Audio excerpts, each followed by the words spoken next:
करते हैं। गृह मंत्री अमित शाह बोल रहे हैं, आज इसी मुद्दे पर चर्चा हो रही है।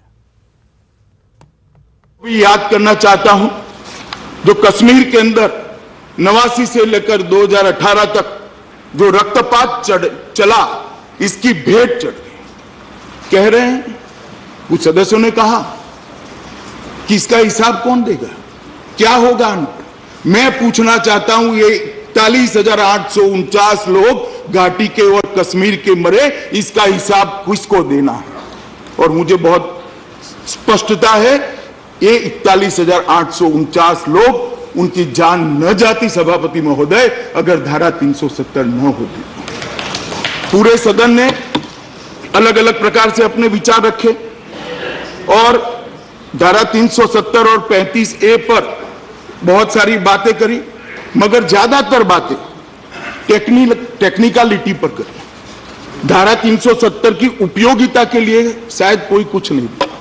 किसी ने कहा कि इतिहास का हिस्सा है, भारत का वादा था, हमारा कमिटमेंट था, वगैरह वगैरह वगैरह। मगर धारा 370 से भारत और विशेषकर जम्मू कश्मीर लद्दाख और विशेषकर घाटी को क्या प्राप्त होने वाला है, वो किसी ने नहीं बताया। मगर मैं सबसे पहले, सब चीजों को मैं डील करूंगा सभापति महोदय, परंतु सबसे पहले मैं कहना चाहता हूं कि धारा 370 ने जम्मू कश्मीर लद्दाख और घाटी के लोगों का कितना नुकसान किया है। धारा 370 के रहते मैं आपको बताना चाहता हूं मान्यवर, कि अभी बताया कि 35 से और धारा 370 जाने से क्या हो जाएगा। मैं बताना चाहता हूं, एक उदाहरण देकर। मान्यवर, देश का विभाजन हुआ, पाकिस्तान की रचना हुई, देश भर में पाकिस्तान से निराश्रित लोग आए, पाकिस्तान से शरणार्थी आए। कुछ पंजाब में गए, कुछ गुजरात में गए, कुछ महाराष्ट्र गए, कुछ जम्मू कश्मीर में भी गए। मान्यवर, जम्मू कश्मीर में जो पाकिस्तान के शरणार्थी गए, उनको आज तक नागरिकता नहीं मिली, वो वहां काउंसिलर भी नहीं बन सकते। क्या ये उनके साथ अन्याय नहीं है? अन्याय है या नहीं?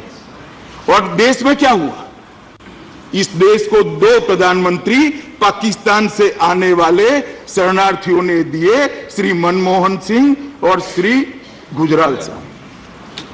कोई प्रधानमंत्री तो बन सकता है, और जम्मू कश्मीर में जिसने शरण ली वो काउंसिलर नहीं बन सकता है। ये कहां क्या न्याय है? जो इसके पक्ष में खड़े हुए हैं उनको इसका जवाब देना चाहिए। ये कहां का न्याय है और क्यों ये अन्याय? मान्यवर, ये कहते हैं कि 370 और 35 से जाएगी तो कयामत आ जाएगी, और 370 के कारण ही जम्मू कश्मीर भारत के साथ जुड़ा। मैं इसके बाद बताना चाहता हूं, मगर मैं आपके माध्यम से सदन के सभी सदस्यों को, देश को और विशेषकर घाटी की जनता को बताना चाहता हूं कि 370 ने जम्मू कश्मीर लद्दाख और विशेषकर घाटी का क्या नुकसान किया।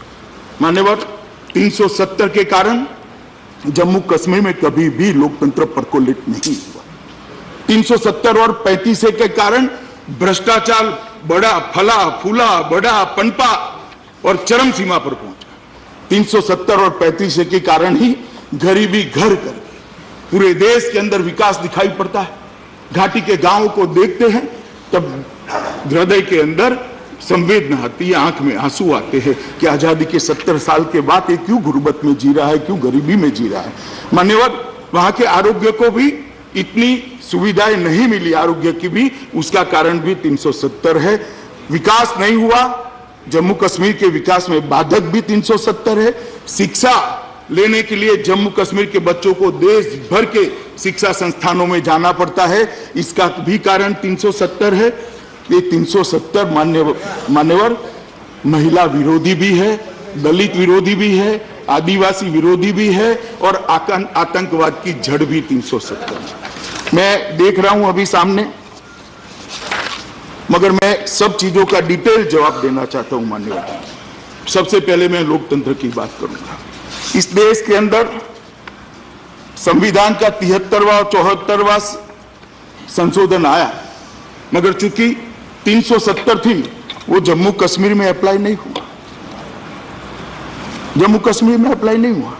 देश भर के अंदर स्वर्गीय प्रधानमंत्री राजीव गांधी लेकर आए, मगर जम्मू कश्मीर में अप्लाई नहीं हुआ।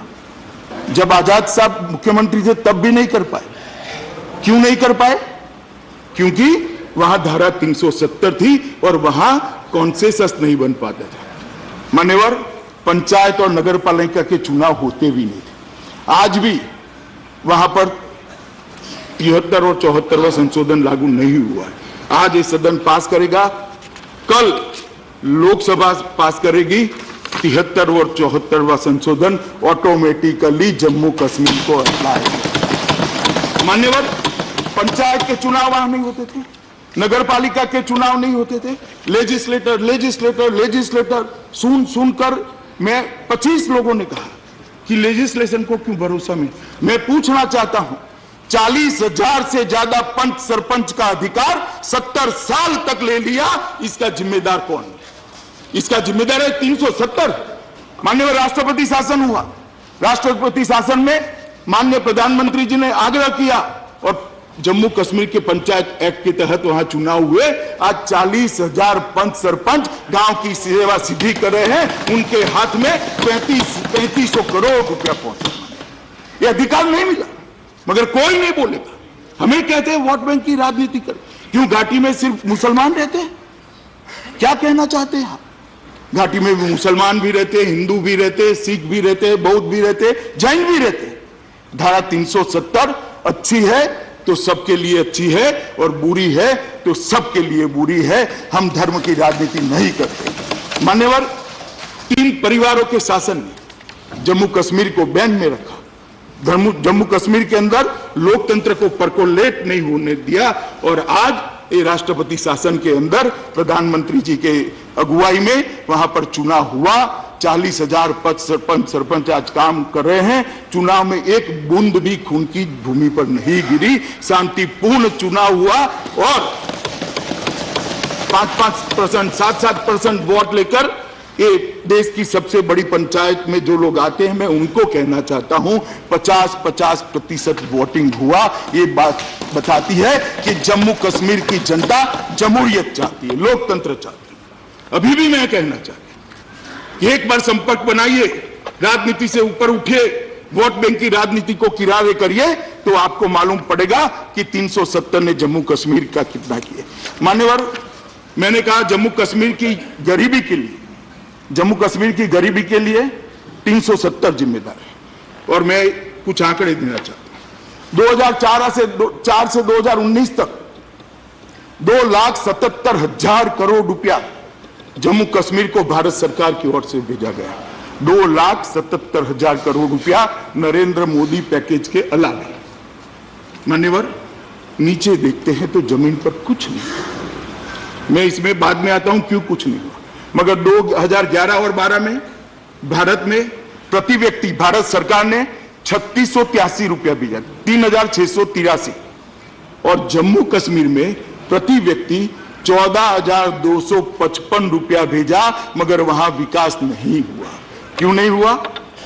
क्योंकि करप्शन को कंट्रोल करने वाली एजेंसियों को वहां एंट्री नहीं है। कौन रोकता है? 370 रुपया। मान्यवर, 2017 से 18 भारत में प्रति व्यक्ति एवरेज 17-18 में 8,227 रुपया भारत सरकार ने भेजा और जम्मू कश्मीर में प्रति व्यक्ति खर्च 27,358 रुपया, मगर नीचे तक नहीं जाता क्योंकि धारा 370 ने मोनोपोली बनाई है। वहां का ही व्यक्ति बिजनेस कर सकता है। चंद लोग जो 3 परिवार के साथ जुड़े हैं, उन्होंने सीमेंट की एजेंसियां ले ली, लोहे की एजेंसियां ले ली। मान्यवर, मैं बताना चाहता हूं, सीमेंट वहां पर देश से 100 रुपया प्रति थैली महंगा है। 100 रुपया प्रति थैली महंगा। क्यों? क्योंकि किसी को बिजनेस करने की वहां परमिशन नहीं, स्पर्धा ही नहीं होती है और ये 3 परिवार का आशीर्वाद जिस पर होता है वही बिजनेस कर पाता है। मान्यवर, मैं पूछना चाहता हूं, आज जो 370 की वकीलात करते हैं उनको, ये रुपया कहां गया? जम्मू कश्मीर बैंक के अंदर ऑडिटर गया, एडमिनिस्ट्रेटर रखा, अच्छे अच्छे को चेहरों पर मैंने मान्यवर सर्दियों में पसीना देखा है। और ये जो हो अल्लाह हो रहा है वो जम्मू कश्मीर के लिए नहीं हो रहा है, क्योंकि हो हल्ला इसलिए हो रहा है कि अब जांच शुरू हुई, वहां राष्ट्रपति शासन है, जांच शुरू हुई है, इसलिए हो हल्ला हो रहा है। मैं समझता हूं कि इसको एक अलग रंग देना चाहते हैं। और मान्यवर, क्या मिला घाटी के व्यक्ति को? देश आजाद हुआ, देश भर में एवरेज कीमत 1 एकड़ की 3,000 रुपया थी। देश के कई हिस्सों में 30 लाख हो गए, कई हिस्सों में 10 लाख हो गए, कहीं पर 3 करोड़ हो गए। मगर 10 लाख से नीचे शहर के आसपास कहीं पर जमीन का दाम कम नहीं है। और आज जम्मू कश्मीर में क्या है? 3,000 से 30,000 भी नहीं हुआ। जिसके पास भूमि है उसका दाम क्यों नहीं बढ़ा? क्योंकि खरीदारी नहीं है, कोई खरीद ही नहीं सकता है। अब जब कोई खरीद नहीं सकता है तो दाम भला कहां से बढ़ेगा?